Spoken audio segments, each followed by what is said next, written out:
Getting evicted, or bounced, as the inmates called it, was a common occurrence in Section F.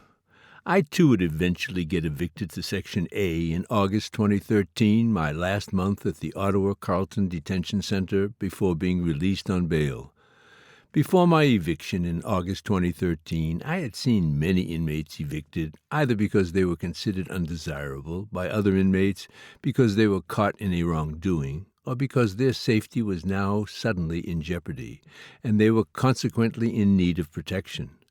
Lester, an inmate of Polish descent, arrested for robbing a store while drunk, was an example of the latter after his bloody fight with an Aboriginal inmate named Leaf, who was convicted of manslaughter but had stayed at the Ottawa Carleton Detention Center until his release because no other provincial jail in Ontario wanted him due to his violent criminal history and difficult past in several jails. The physical altercation was over an unpaid debt owed to Lester.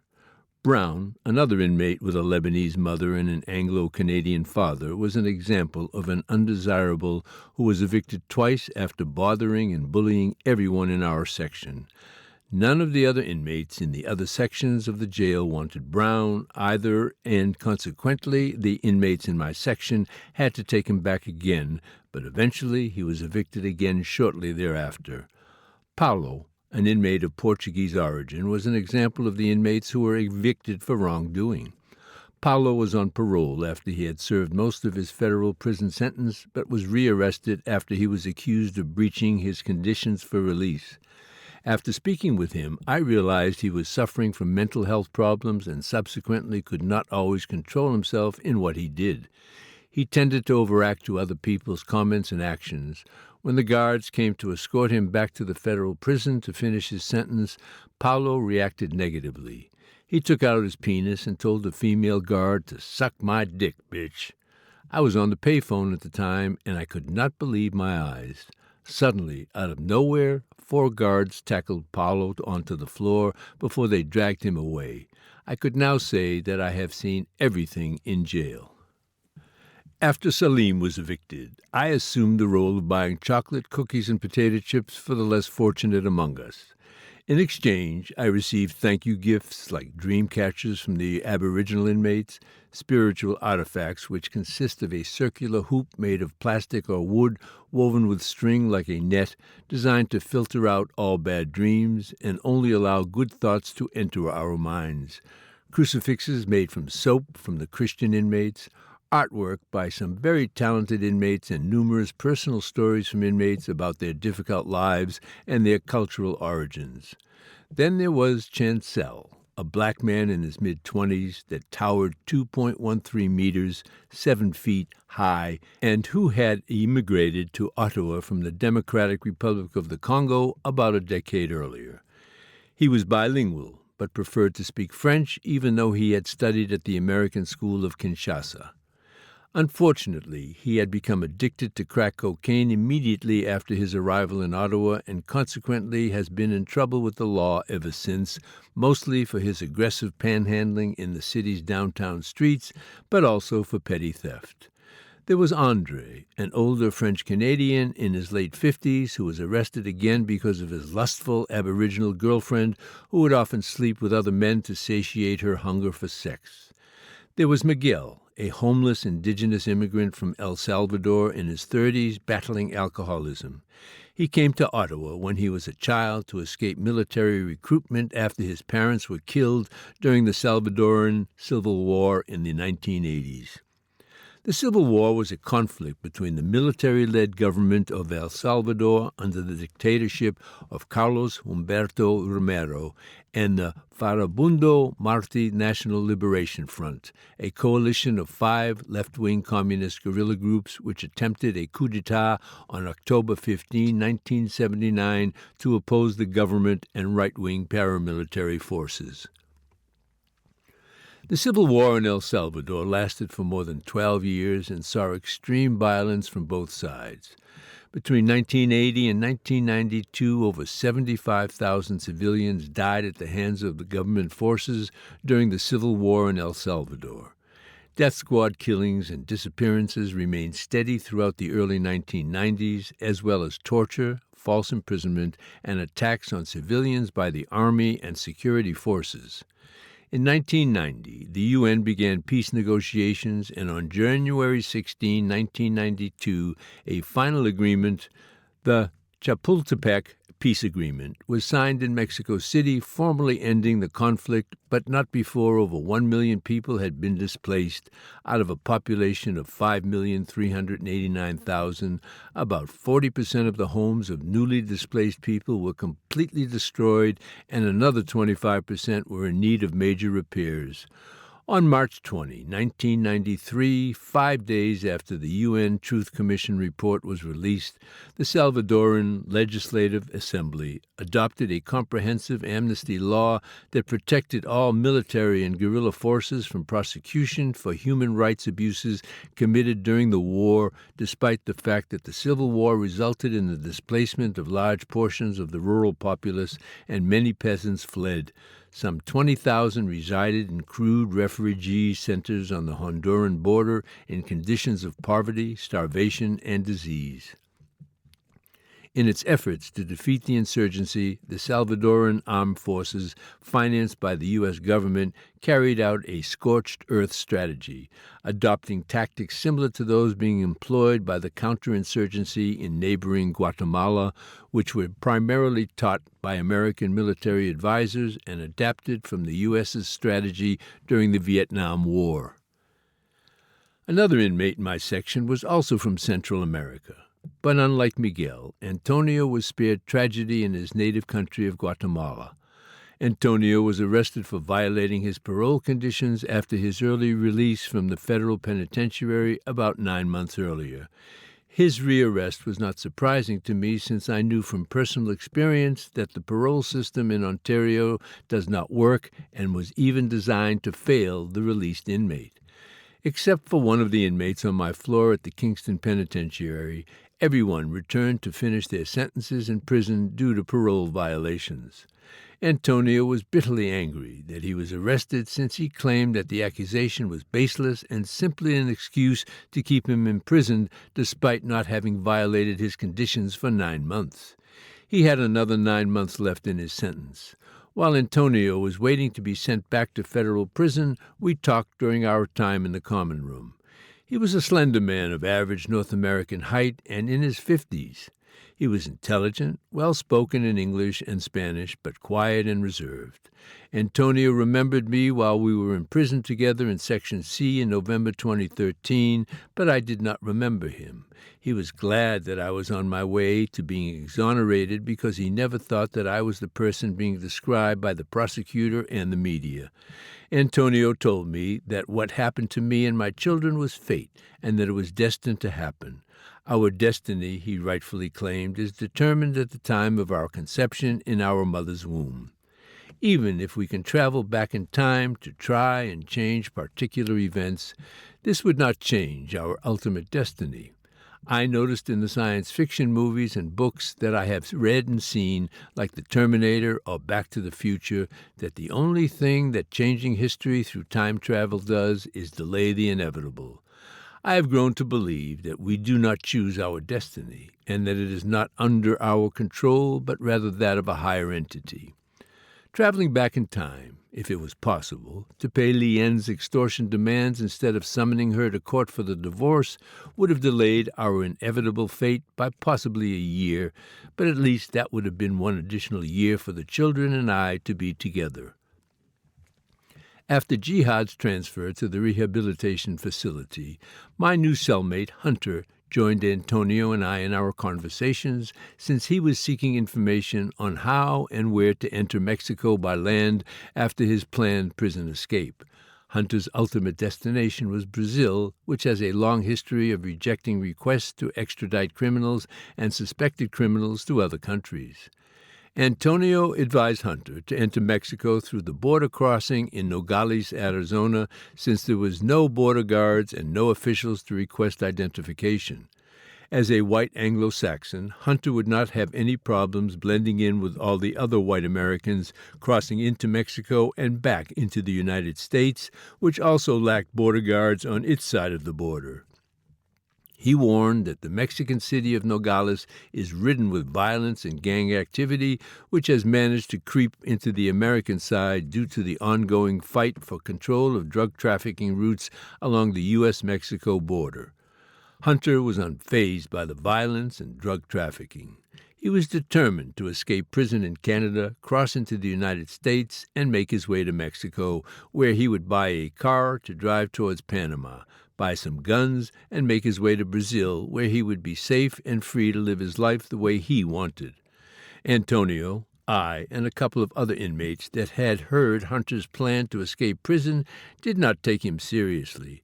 Nobody believed that he would carry out his plan, since it was not the sort of thing that people in Canada did. What most inmates did not realize was that Hunter was no ordinary Canadian. He was a young man in his mid-20s who loved his guns and other hunting weapons, with a long criminal record and a history of defying authority. During our conversations together in our cell, Hunter told me that he was arrested on December 31, 2010, in the west side of the city for numerous weapons offenses: careless handling of a firearm, possession of a dangerous weapon, a knife, carrying a concealed weapon, pepper spray, unauthorized possession of a firearm, uttering threats, trespassing at night, dangerous driving, and impaired driving.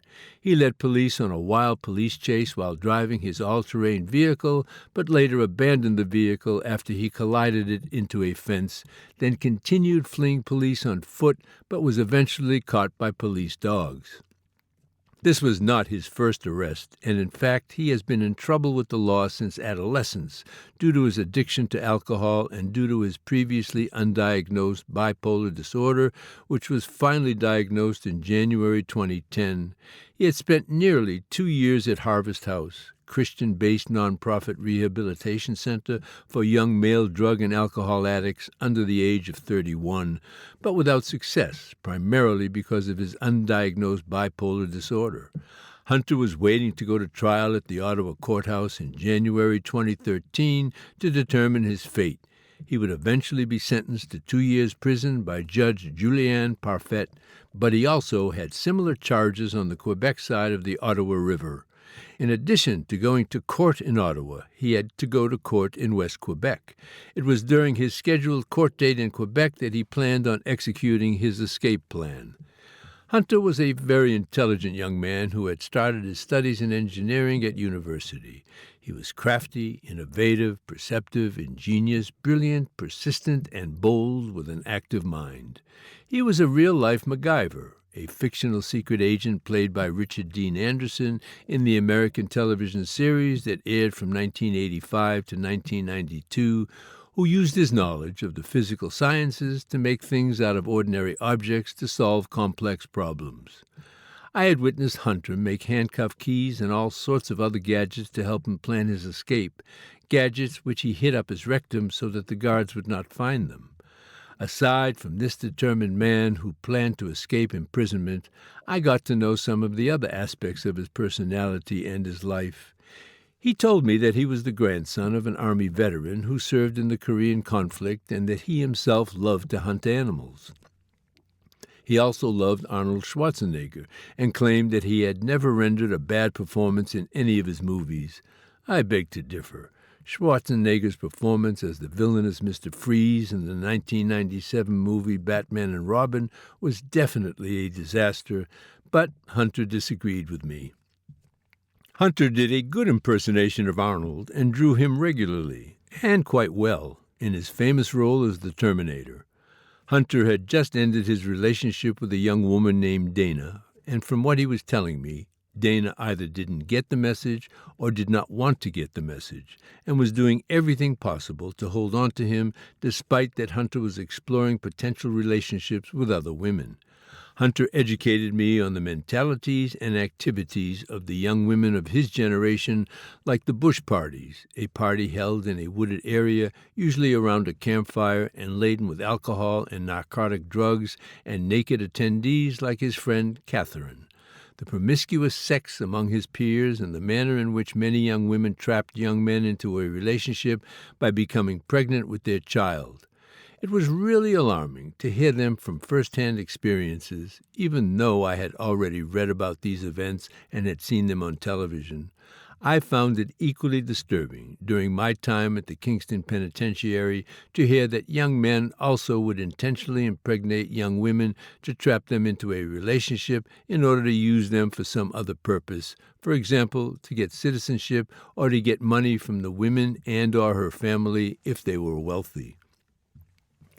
Hunter had been in and out of jail himself and had been sent back and forth from our current section in the jail and the segregation unit for numerous offenses outside and inside the detention center. Hunter knew all the guards at the detention center by name, and they all knew him, too. He knew their personal stories simply by socializing with them and by eavesdropping into their conversations with other guards.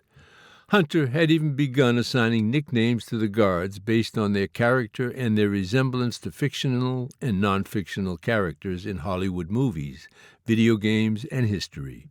Ray Liotta, President Bush Sr., Barack Obama, Sergeant Stryker, etc., etc. Many of the guards were annoyed by Hunter, whom they found to be troublesome, and retaliated by alternating his meals from regular to vegetarian to halal. Hunter never complained if he was fed. He particularly enjoyed the high-protein meals since it helped him build his muscle mass. He became obsessed with being physically fit by eating lots of protein, lifting crudely made exercise weights from magazines wrapped in an orange T-shirt, and jogging around the common area every day. To me, most of the guards all began to look alike in their pale blue shirts and dark blue pants. The supervisors wore white shirts and thus called a white shirt by the inmates to differentiate the blue shirts from a white shirt. There were only about 10 jail guards that stood out from the pack. Douglas the dictator, who insisted that we fix our beds after breakfast, the heavy-set French guard from Quebec with white hair and mustache, another dark-haired French guard from Quebec as evident from his strong support of Montreal's hockey team, which he read daily in his Journal de Montreal newspaper. He mostly worked in admissions and discharge section. He was the first guard that I encountered at the detention center back in June 2008, the stocky brunette female guard who loves to ride motorcycles, the blonde white female guard who was plain-looking but tried to impress everyone with her fluency in other languages. She was the guard who escorted me to the detention center in Lindsay in December 2010, a white female nerd-looking guard who was married to another guard of Iranian descent, the female guard of Aboriginal descent who was always calm and polite, the friendly female blonde guard of French descent who wore too much perfume, the white slender female guard with dark hair whom Salim obsessed about because of her tight ass, and the slender female guard with dark hair and a large nose whom all the other inmates found attractive despite her temper. The rumor around the jail was that she used to work as a naked exotic dancer and granted sexual favors to the men who asked her nicely. My father came to visit me once a month at the Ottawa Carleton Detention Center. He said that he was glad that I was back in Ottawa since it became increasingly tiring to drive to Kingston to see me.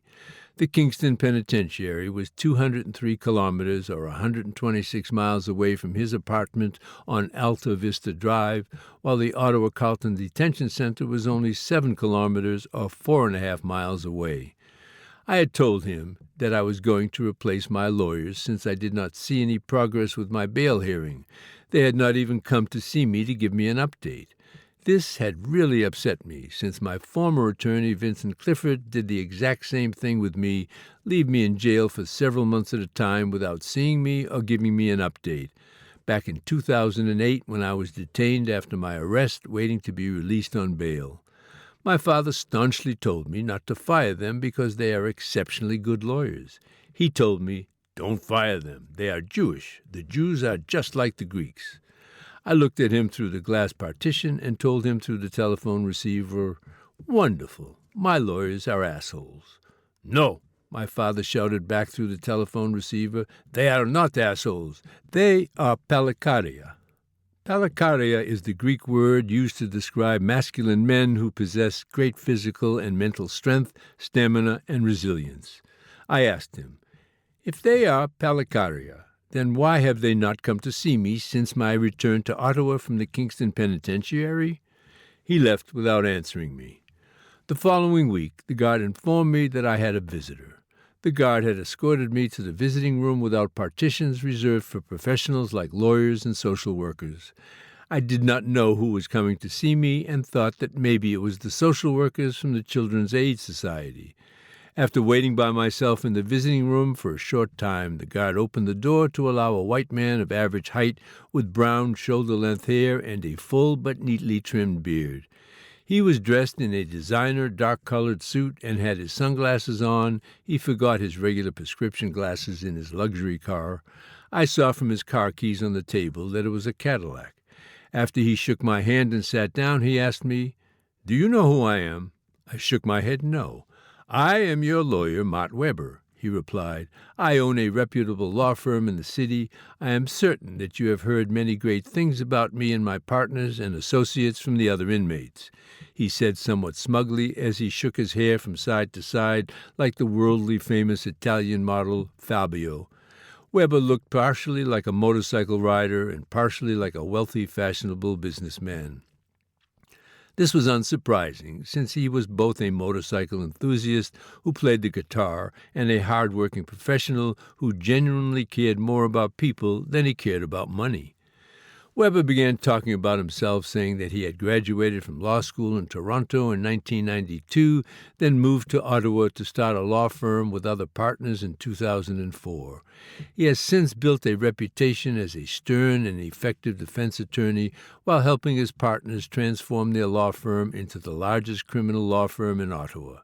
He has successfully represented Stacey Bonds, the black woman who was arrested for public intoxication and then placed in a holding cell after a police officer had cut off her blouse and bra. Richard Trudell, who was finally freed after he spent 15 years in prison for shooting and killing a married couple despite lost evidence, unreliable witnesses, and violations of his constitutional rights during his trial, and Mohammed Harkat, a high-profile case in the national media about a man suspected of terrorism by federal prosecutors that was now taking place in front of the Supreme Court. One of the lawyers at his firm successfully defended Sidney Cranham. Police had forced him to go into the cold waters of the river to retrieve a drug syringe and needle that the police needed to prosecute him, and Robert Crevier, who was arbitrarily detained after police had placed him into their cruiser and searched his belongings without advising him why he was being arrested or allowing him the right to speak to a lawyer. Matt Weber strongly maintained that he is not friends with any of the prosecutors and that he is always on the side of his clients, even those who could not afford a lawyer and had to seek financial assistance from the Ontario government, who only pays lawyers 1/3 of their market rate. He also developed a strong, good reputation of defending people who were mistreated by police who were indifferent about their constitutional rights. There is a cultural thinking within the Ottawa Police that the Constitution is a barrier to law enforcement.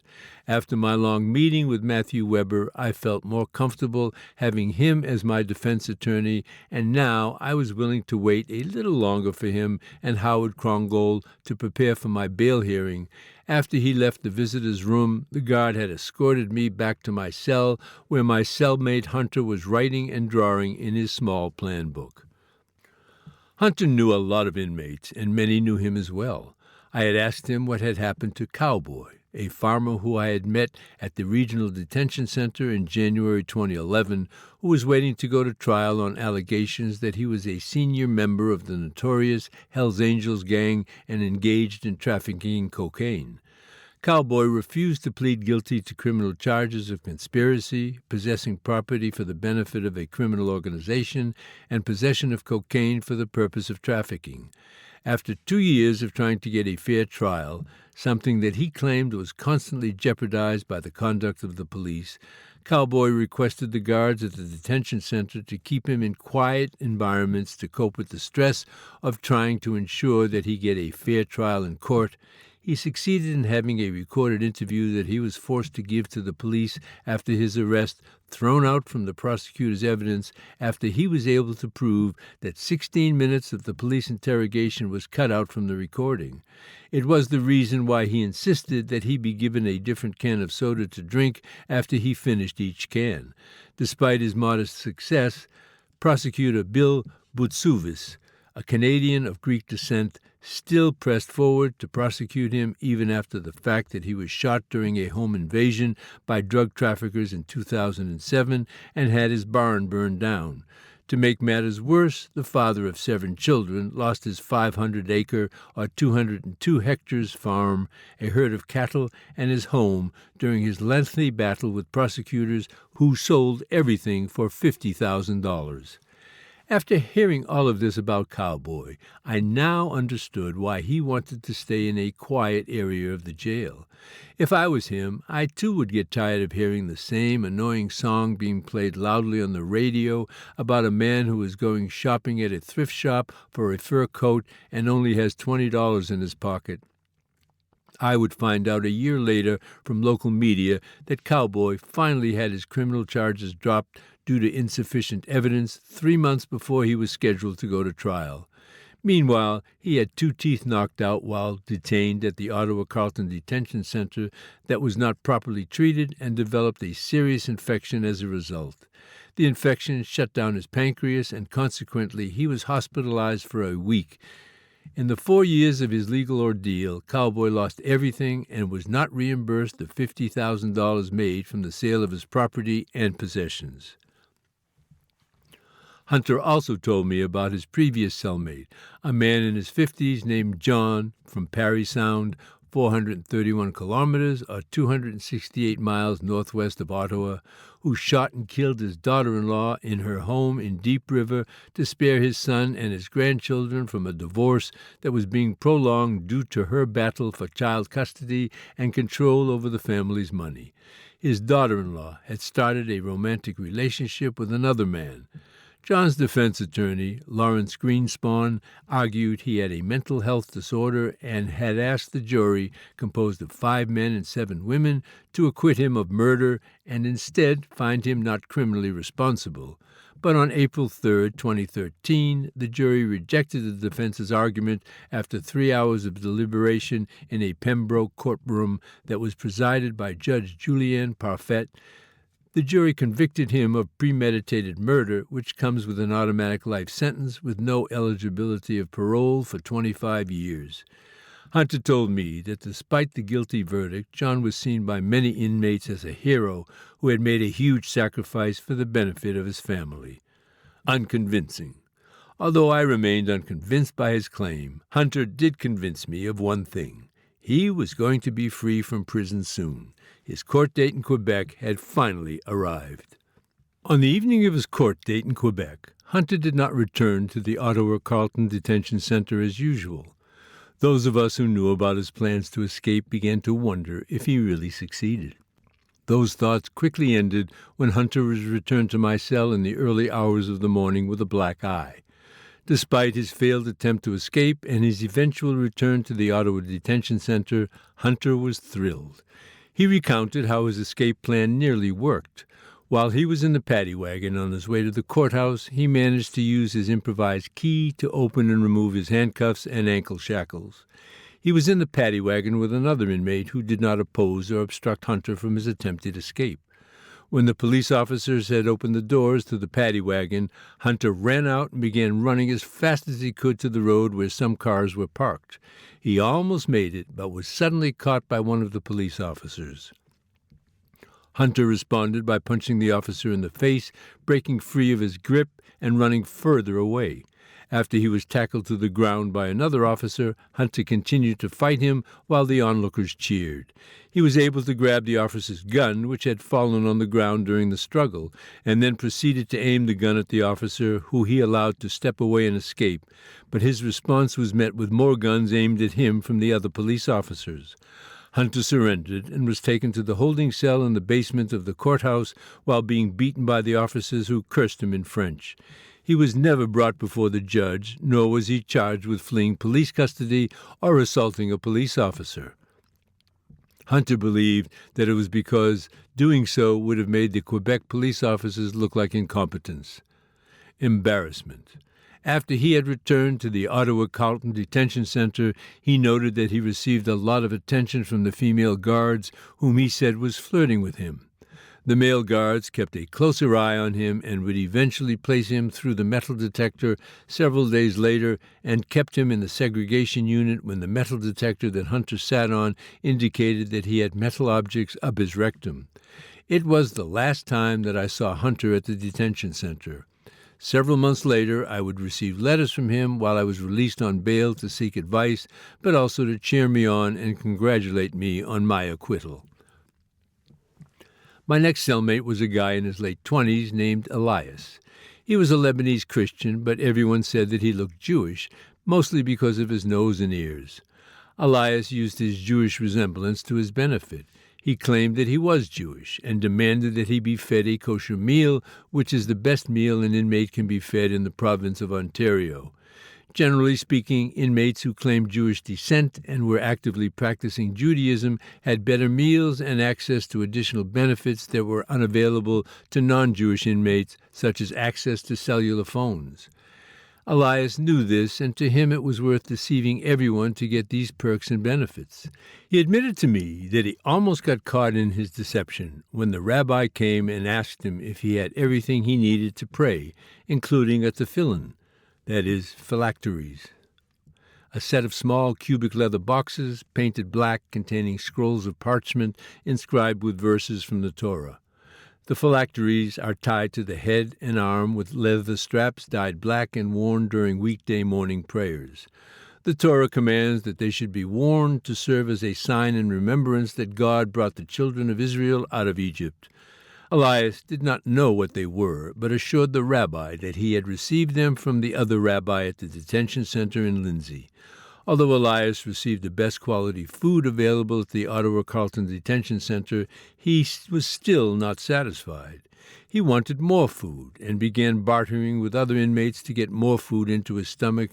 He told me that the only time that he truly ate well was when he was in jail. When he was outside of jail, his time and effort was consumed by his drug addiction. It was the reason why he got arrested. He did not come from a broken home or an impoverished family. His family owned and operated a successful bakery in the city that also did well with their out-of-city orders, like those from Montreal. Elias knew Cash, and in fact most inmates that were involved with street narcotics at the Ottawa Carleton Detention Center knew Cash, including Jihad and Brown. Elias told me that Cash and his brothers were bullies at school and in their neighborhood, and that they sold drugs. After Elias was released from the detention center, a Somalian man in his late 20s named Fuji, short for refugee, became my new cellmate. He was a tall but soft-spoken and articulate man who played chess well when he was not drowsy from taking his prescription medication. I found it hard to believe that he was serving a federal sentence in an Ontario prison. He had to return to the Ottawa Carleton Detention Center for another criminal charge.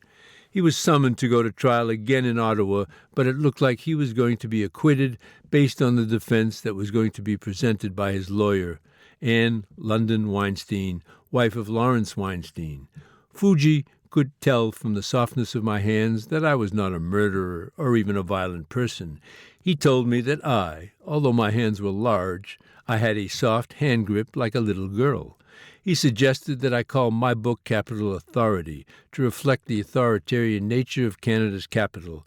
I told him that it was a great title, but I needed time to think about it. Fuji was born and raised as a Muslim, and although he was eating a halal diet, he was not strict in his Islamic practices. He admitted to me that his ex-wife and mother of his child, who was born and raised Christian but had converted to Islam, was more Muslim than he was. Still, Fuji fasted for the holy Muslim holiday of Ramadan along with the other Muslim inmates in our section. In fact, he was transferred to the jail cell immediately below me so that he could fast with the other Somalian. It was during Ramadan that the Muslims got luxurious foods like dates and various cheeses. In general, the Muslims got better cheese than the rest of us. I would often trade some of my meals or buy chocolate, cookies, and potato chips from the store to trade for the cheeses that the Muslims received with their meals. One of the Muslims that I bought my cheeses from was a Moroccan in his mid-20s who was arrested for impaired driving, causing death on a Sunday morning in March 2013 after he had left the casino on the Quebec side of the Ottawa River. The car crash, which caused the death of a 54-year-old woman returning from work, occurred on Innes Road, 24 kilometers, about 15 miles east from my home, and only 17 kilometers, 10.5 miles, east of the Ottawa Carleton Detention Center. Although he did not have a criminal record before his arrest by police, he had 5 previous driving violations, including speeding and a previous crash in March 2008. He was waiting to get released on bail, which he eventually did a few months after his arrest. While he waited for bail, everyone made fun of his Moroccan surname, which sounded like the English phrase, "Who the fuck?" When one of the jail guards arrived at the entrance of the common room of Section F to escort him to his visit from his African girlfriend, he would announce out loud, "Who the fuck has a visitor?" The inmates would yell back, "We don't know who the fuck has a visitor." "You're the one who came in here asking us who the fuck has a visitor. Tell us who the fuck has a visitor." Similarly, a guard would arrive at the door and yell aloud, "Who the fuck has Friday Muslim prayer?" Again, the inmates yell back to the guard, "We don't know who the fuck has Muslim prayer. You're the one who came in here asking us who the fuck has Muslim prayer. Tell us who the fuck has Muslim prayer." Even among the inmates, it was common to hear, "Who the fuck is in the shower? Who the fuck is on the phone? Who the fuck is in court?" The Moroccan inmate was already used to people mocking his surname.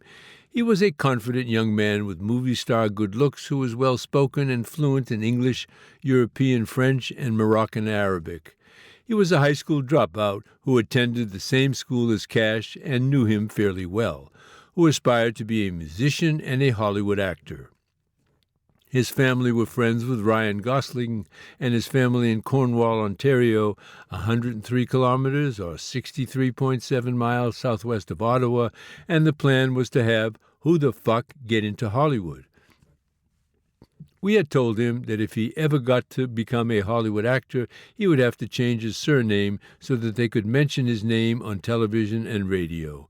He would also have to treat his alcohol addiction, especially since it was getting him into serious legal trouble and conflicted with the practices of his Islamic faith. He took offense about our comments regarding his drinking and his Islamic faith and replied that even we Christians should not be engaging in sinful activities and that we are not perfect.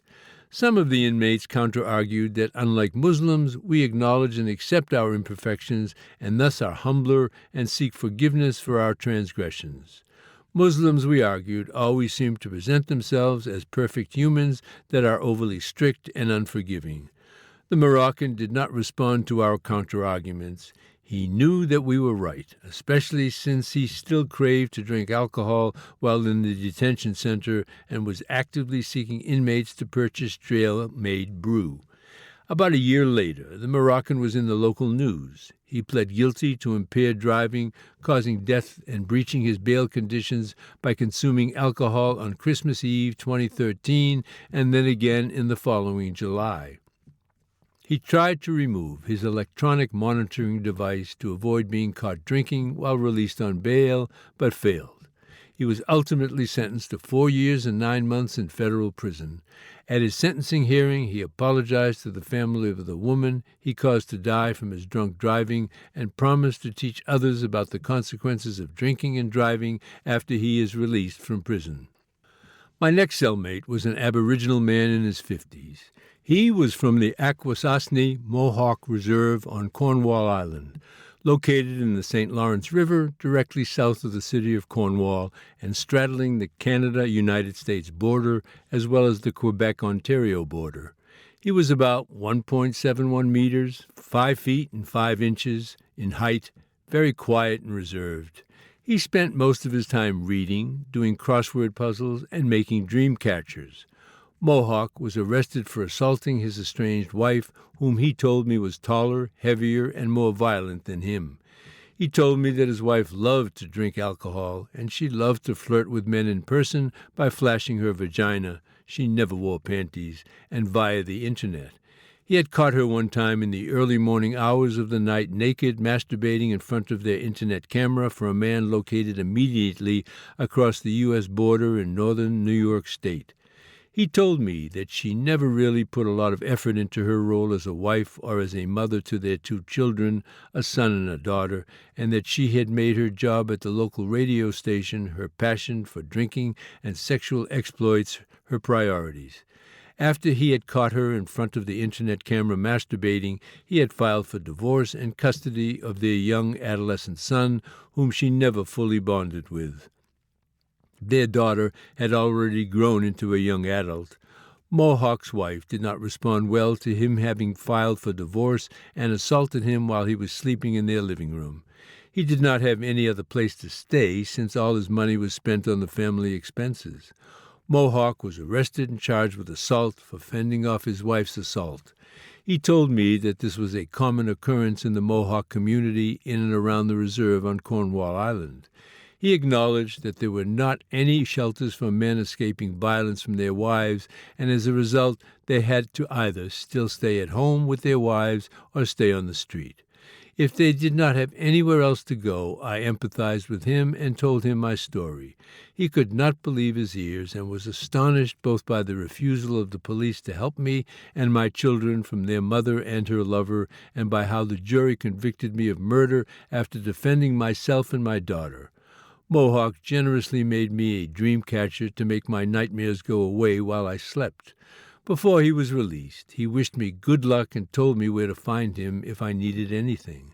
I reciprocated his kindness and wished him well with his divorce. Mohawk was not the only Aboriginal inmate in Section F. There was another man in his 50s who also sat quietly at one of the tables watching television and reading the newspaper. After my conversation with my friend Rena on the payphone, I had asked him if he knew anything about what had happened to the members of his Aboriginal tribe who lived in the Ottawa area back in the 16th, 17th, and 18th centuries after the Europeans arrived on their territory. Rena believes that many of the Aboriginals living in the area at that time were slaughtered by the Europeans and buried without proper burials. It is the reason why Rena feels that the Ottawa region is cursed by angry spirits. The quiet, soft-spoken inmate responded that it is quite possible that this is what had happened. He said that these type of events are never recorded in history, and that if these events happened, they are only told and retold by mouth from one generation to the next. Unfortunately, he did not know his grandparents and consequently missed out on these types of important stories. About a couple of months after we had this conversation, we read in the newspaper that human skeletal bones were discovered buried deep in the ground downtown on Queen Street at the corner of Metcalfe Street, literally 230 meters or 0.1 miles south from Canada's Parliament. The bones of 12 human bodies were discovered by construction workers who were replacing the city's old water pipes in preparation for the new light rail transit system called the Confederation Line. A couple of months later, more bones were discovered in 2 different locations further east of the Firth site along Queen Street. Archaeologists who studied the bones confirmed that they came from the early 19th century. The responsibility of studying the bones was given to the Ontario government for further investigation. My Aboriginal friend was released from the detention center shortly after the release of this news. The next time that I saw him was when I was on my way to a doctor's appointment 6 months later. He was panhandling with his friend on Bank Street near the corner of Spark Street. I recognized him immediately and greeted him. He told his friend that I am a good, gentle, and generous man who fed him cookies and chocolate every week when we were in jail together. He told me that he was happy that I was released from jail and wished me luck with my trial. Before we parted ways, he asked me if I could help a fellow brother and give him some spare change. He thanked me after I gave him $5 in coins. It was all that I had in my wallet. I did not mind. I knew that he and his friend needed the money more than I did. It was the reason why I gave him the $5. It was the reason why I bought him and the other inmates cookies and chocolate at the detention center. Everybody knew it, but there still were some who preferred to steal the chocolate, cookies, and potato chips from other inmates. There was one incident where an inmate had stolen another inmate's purchases and consequently had angered one of the female guards, the hot-tempered brunette with the large nose, who had threatened to punish all of us if the terms were not returned to their rightful owner. The inmate in question neither admitted to stealing the items nor did he return them anonymously, since he had already eaten them. To avoid being punished, several inmates voluntarily gave some of their own items to the inmate who was robbed. Johnny, one of the cleaners of Irish origin, had afterwards announced to all the inmates that there was no need to steal since Angelus would gladly buy anything that an inmate needed from the store. It was the reputation that I had developed during my 7-month stay at the Ottawa Carleton Detention Center. The other cleaner, Biker Boy, did not say anything, but then again he was dazed and confused half of the time since he was medicated on methadone, a prescribed narcotic used to treat his addiction to morphine. He was a 31-year-old Anglo-Saxon arrested for stealing a bicycle that the police had placed on the street to trap him. Biker Boy took the bait and stole the bicycle, which, unbeknownst to him, had a defective chain. To replace the bicycle he was riding himself at that instant. Entrapment. Biker Boy, a career criminal, was also charged with possessing marijuana for the purposes of selling. He was witnessed the week before, handing another person marijuana in Chinatown. He told me that he had more than the reported 4.9 grams of marijuana on him, but the police took most of it for themselves, which was a common occurrence in Ottawa. When I was still waiting at the Ottawa Carleton Detention Center to be released on bail, I had befriended another Aboriginal inmate, an Ojibwe named Little Otter. He was waiting to be sentenced after a jury found him guilty of murdering one of his 2 roommates, 31 years old, in May 2009 for having sexual relationship with a 15-year-old girl. Little Otter was represented in court by defense attorney Anne London Weinstein. The jury heard that it was the 3rd roommate, Little Otter's friend of 12 years, that stabbed the 31-year-old with a sword, then beat him with crutches. Little Otter testified that he lost control of himself and bludgeoned the 31-year-old with a hammer, but that it was the other roommate, an Inuit from the Northwest Territories, that caused the 31-year-old to die. The Inuit friend and roommate pled guilty to manslaughter before Little Otter's murder trial to avoid getting a murder conviction and life imprisonment. He ultimately was sentenced to 7 years of prison, but was released a little over 2 years after his time waiting at the detention center to go to trial was deducted from his 7-year sentence. He had a history of being physically and emotionally abused by his alcoholic parents and consequently spent much of his childhood in foster homes where he began consuming alcohol at 4 years old.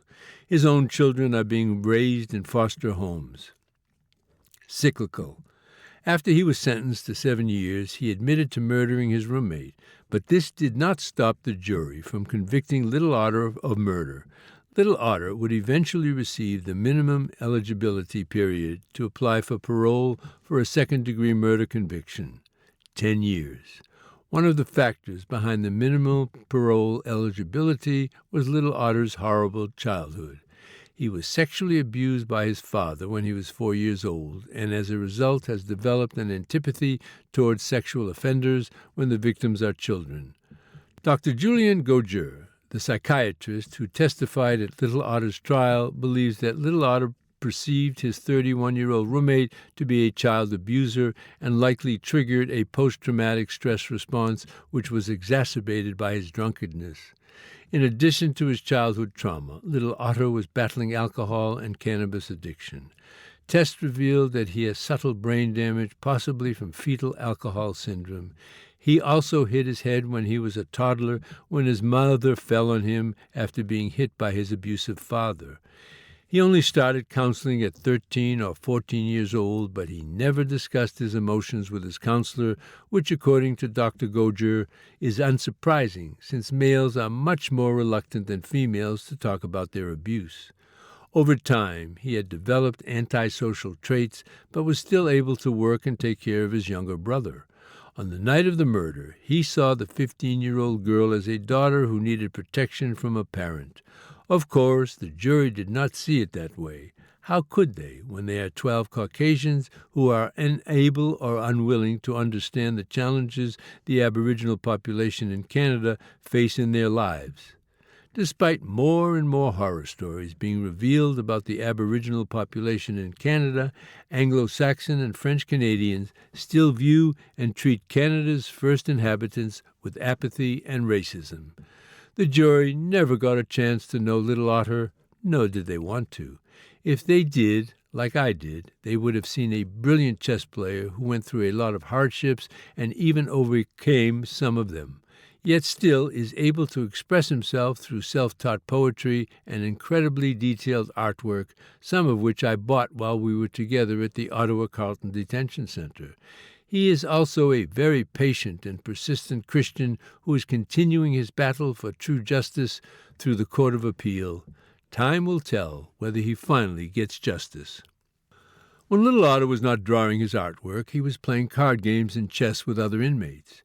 He usually played with Johnny, the Irish cleaner who was arrested due to his drug addiction, and Hippie, an inmate originally from Oshawa, who resembled the British rock singer Ozzy Osbourne, albeit much shorter, but was a mixture of Aboriginal, French, and Polish descent. Hippie, who was also an addict, was an artist by trade. He had graduated from art school and had even taught classes to both young children and adults. He specialized in painting portraits, but was also exceptionally talented in drawing and painting other subjects, including animals. During his stay in Ottawa, he had befriended a former inmate nicknamed Mad Dog, whom I had traded food with while we were detained in late 2008 and early 2009. Hippie told me that Mad Dog, whom he considered to be his best friend, had died of a drug overdose a few years before, but that the years that had passed did not take away the pain of losing and missing him. Hippie was finally released from jail and had moved back to Oshawa to be near his mother and his adult son, whom he had raised by himself after the mother of his son abandoned them. When Little Otter grew tired of playing cards, he played chess with whomever had the courage or the foolishness to play against him. I never played against him, since I knew from watching him play that he was unbeatable. Still, there were other inmates who played against him and lost and lost and lost again. First there was Shrek, a French-Canadian from Cornwall who was arrested for beating his wife. He was called Shrek because he looked like the green ogre in the animated movie whenever he stuck toilet paper in his ears to block out the noise in the common room. Shrek was not a good chess player. I never bothered to play with him because I saw how he played chess. He did not respect the game the way intelligent gentlemen do. He played like a barbarian. Next was the Chinese international student. He was an incredibly good player, but overly conceited and arrogant. He was arrested for sexual assault after he had bitten the penis of his gay lover. He was waiting to be deported back to China. He did not think highly of any of the other chess players because they were not Chinese. He particularly did not think highly of me when I played chess with him. He had won the first game against me while he played the white pieces and I played black. In the follow-up game, where we changed colors, I beat him after my fourth move. Checkmate. He did not foresee his loss and was extremely surprised with my victory. The look on his face was priceless. Needless to say, he never asked me to play chess with him again. In fact, it was the last time that he played chess, choosing instead to play cards with another inmate called Finney. It did not really matter that he stopped playing chess because eventually most inmates became bored playing it, especially since it was the same few people always winning. Aside from Little Otter, nobody else could beat Jonathan, a wealthy white French-Canadian who, although extremely tall and heavy, about 1.83 meters tall and 113 kilograms, 6 feet tall and easily 250 pounds, but had the face of a Cabbage Patch doll. He was arrested for choking a prostitute with his two bare hands around her neck, demanding that she refund him his $20. The incident occurred in the seedy neighborhood of Vanier on the east side of the city, where a witness called police after he saw Jonathan drag the woman out of his sport utility vehicle. The woman survived with a black eye, red marks around her neck, and several abrasions. He ultimately pled guilty to aggravated assault after waiting the equivalent of 5 years to go to trial. Another inmate who waited a long time to go to trial was the bomb maker, who happened to be the cellmate of Jonathan. His bail was revoked after he failed to comply with conditions of release and consequently was returned to custody at the detention center. The bomb maker had been previously in trouble with the law for assault and for possessing illegal firearms and ammunition. This time he was arrested for possessing explosive material for the purpose of making a bomb in his parents' West End home. His father had called police because he feared for the safety of his family. Several neighboring houses, 14 in total, had to be evacuated while experts and specialists safely transferred the bomb to the experimental farm to be destroyed. At his trial, a bomb expert testified that the crudely made bomb, triacetone triperoxide, in a plastic bottle, could have injured anyone within 25 meters or 82 feet of the blast. The homemade bomb was similar to the improvised explosives used in Afghanistan and Iraq. The bomb maker had consulted the Internet for making the bomb but did not have any intended target. He ultimately pled guilty to possessing powdered explosives and was shortly released thereafter. He was given double credit for his time waiting at the detention center to go to trial. The bomb maker was a plump, white Anglo-Saxon in his mid-20s who sat around all day in the common room reading, watching television, and playing chess. He appeared to be the third best player in our section. He rarely showered and consequently smelled very bad. He would only shower after one of us told him that he needed a shower. The showers themselves were located along the back wall in the middle of the common room. There were 2 of them, and they offered just enough privacy with their 2 walls on the front and on one of the sides, measuring about 3 feet or 1 meter high, while still allowing the jail guards to monitor those taking a shower. Most inmates at the detention center showered wearing their blue boxer underwear, but a few of them, like Finney, went fully nude.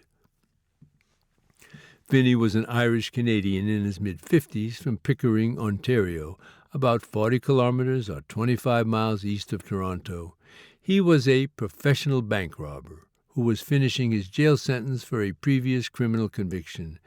He was just released from the Kingston Penitentiary and was on parole when he was rearrested by police and charged for robbing another bank. He started robbing banks in 1976 when he was still a teenager and has been in and out of jail since then. While we played the board game Scrabble together, where he always made up words to score points, he would tell me about his high-speed chase fleeing police on Highway 401 in November 2009. Highway 401 is a major highway under the jurisdiction of the province of Ontario that spans 828 kilometers, about 514.5 miles, from the city of Windsor across the border from Detroit, Michigan, to the Quebec border, 70 kilometers or 43.5 miles southwest of Montreal. Highway 401 is located 90 kilometers, about 56 miles, south of Ottawa, which is directly accessible via Highway 416. Highway 401 becomes Autoroute 20 once it meets the Quebec border on the east end of the Ontario Highway. Together with Highway 20, they form the road transportation backbone of the Quebec City-Windsor corridor, along which over half of Canada's population resides. These 2 highways are extensively used by trucks to transport food and other products to 57% of Canada's population. The part of Highway 401 that passes through Toronto is the busiest highway in the world.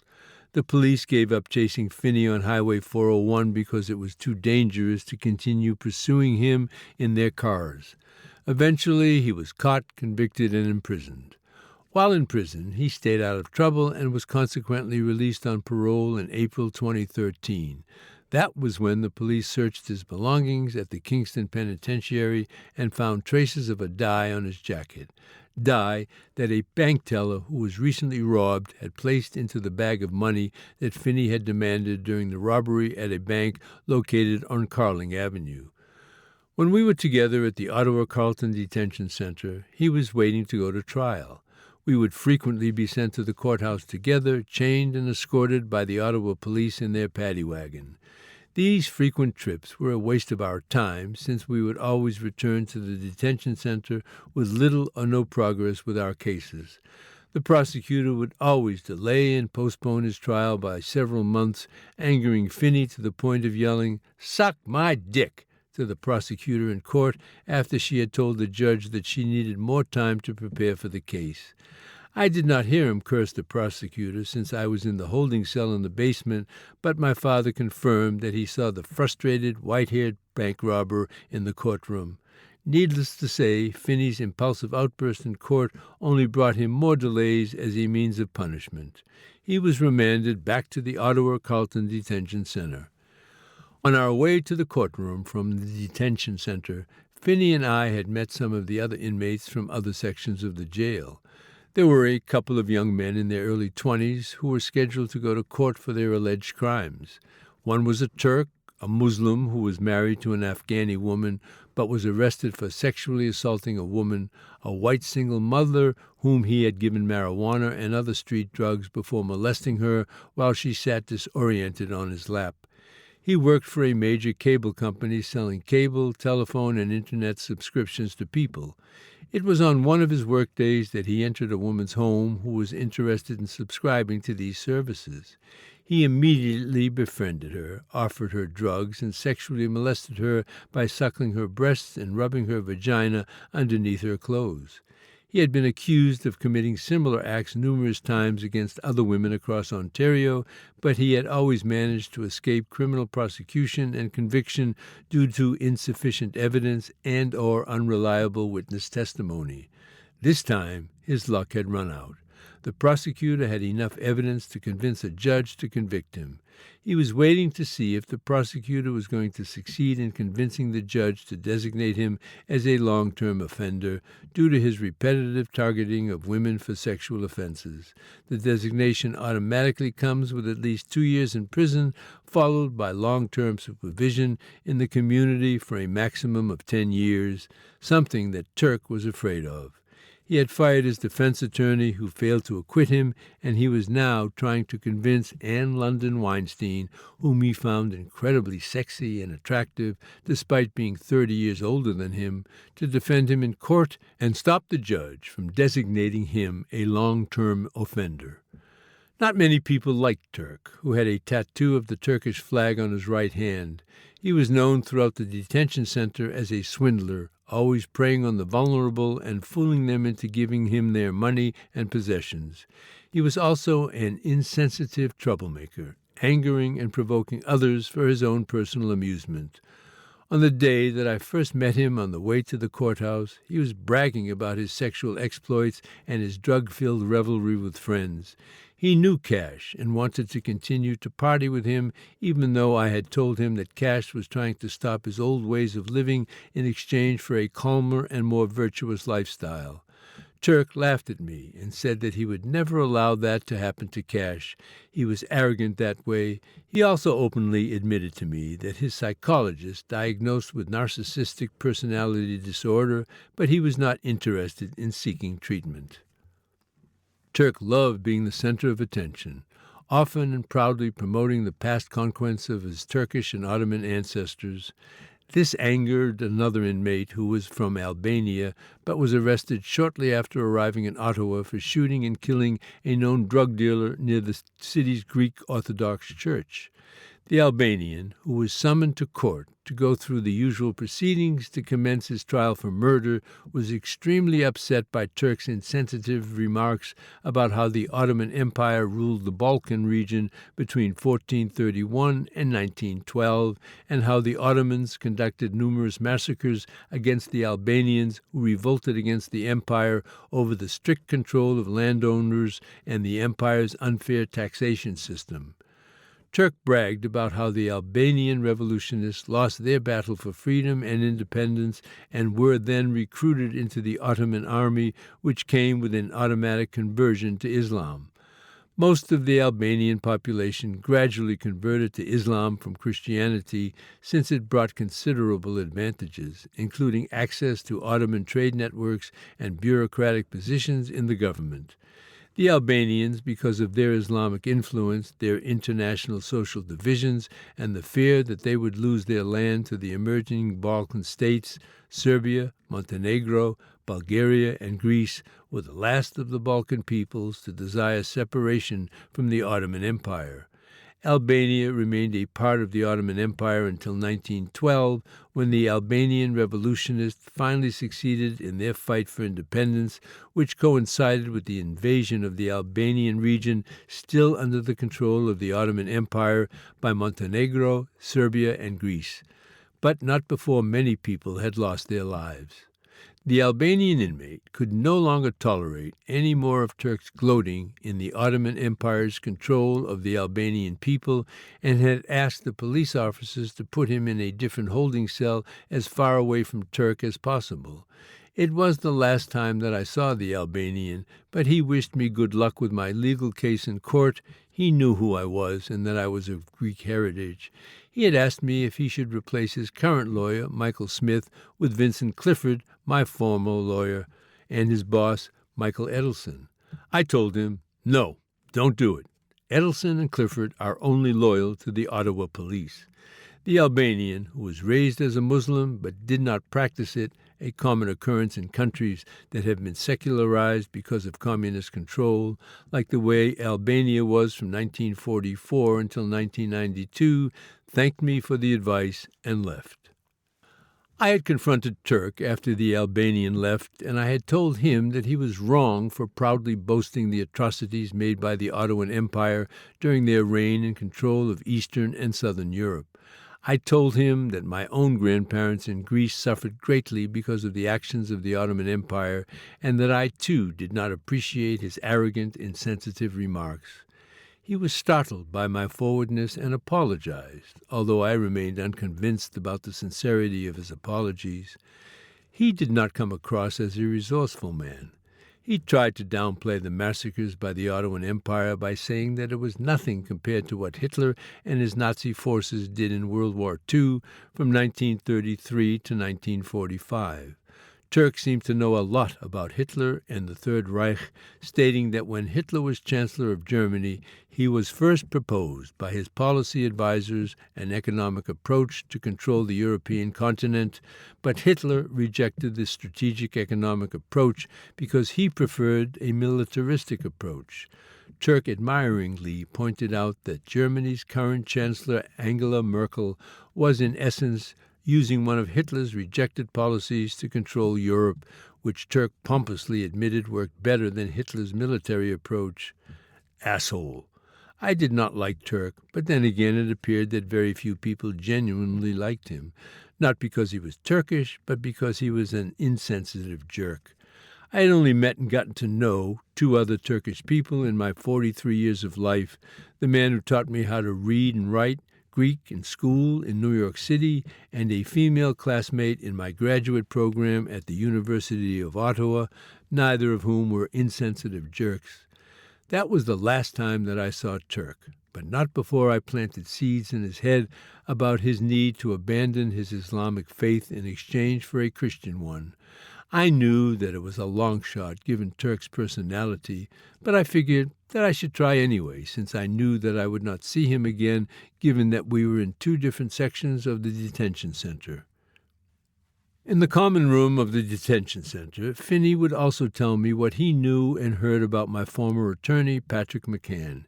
He told me how one of his co-accused had hired him to defend him in court, and that on one of the days that they were in court together, Finney saw the investigating police officer wipe off the cocaine on the lapels of McCann's suit jacket.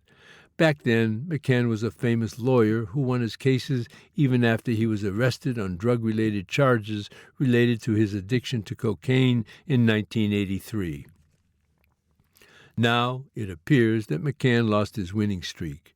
It is evident from recent newspaper articles that McCann appears to lose almost every criminal case that he works on. First, there was Ben Taylor, an 18-year-old skinny Anglo-Saxon who encountered a tall, drunk intruder and several of his friends in his apartment in the east side of the city known as Orleans, from the street, who was celebrating the Irish holiday of St. Patrick's Day in 2011. Ledoux refused to leave after Taylor told him to. Taylor used physical force to get the intruder to leave. The large-sized Ledoux responded by repeatedly punching Taylor in the head. Taylor, who was losing the fight, told a friend that was with him to call the police, then ran to the kitchen to get a knife and stabbed Scott Ledoux 7 times. Ledoux died immediately from his stab wounds before an ambulance could arrive.